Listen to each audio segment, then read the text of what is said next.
Larissa Brunner from the European Policy Centre, thanks for joining us. I want to ask you an overall assessment of the state of British democracy at the moment. When you look at it from the outside, what does what's happening in Parliament tell you about the state of British democracy? Many people say Boris Johnson has been acting anti-democratically as Prime Minister.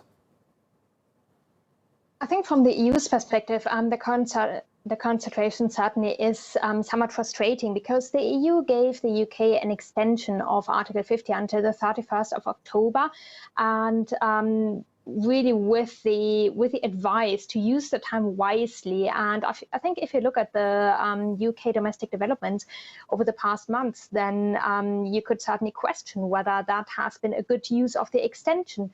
So I think there is certainly some frustration and dismay on part of the EU when they look at the UK domestic political context. And I think it also shows to some extent how different the UK political system is to many continental European systems, which doesn't mean that it's better or worse. It just means that it functions differently. For example, it doesn't have a written constitution, which is one big difference, even though, of course, there are a lot of conventions and norms that some of which are currently being tested. But I think to the EU, it certainly, I think the political situation in the UK certainly looks a bit frustrating at the moment. The French government said yesterday that there were no new ideas coming from Boris Johnson's government. Have you seen any indications that he has some new ideas which might prompt some sort of different deal to the one that he voted against, which was his predecessor Theresa May's deal?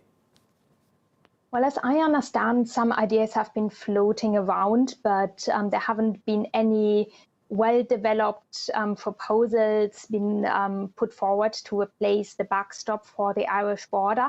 And I think it really is quite a difficult task to find some other solution that basically fulfills the same function to ensure that under no circumstances is there a hard border between Northern Ireland and the Republic of Ireland. And I mean,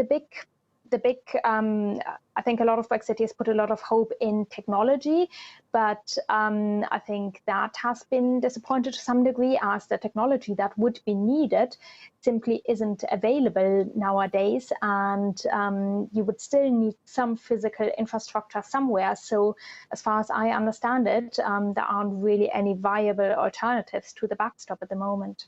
Larissa, what's the feeling in the EU, in Brussels and amongst the decision makers about possible outside influences on what happened in 2016 and the Brexit referendum? Because there are investigations taking place into some of the Leave campaigns.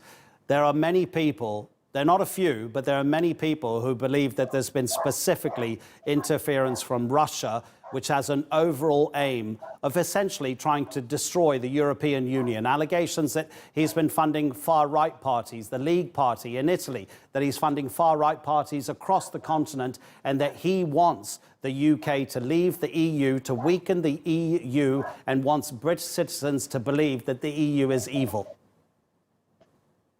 I think there are certainly concerns about Russian influence in EU domestic political developments, in the case of the Brexit referendum, also in other cases, but I think we need to await the results of the inquiry.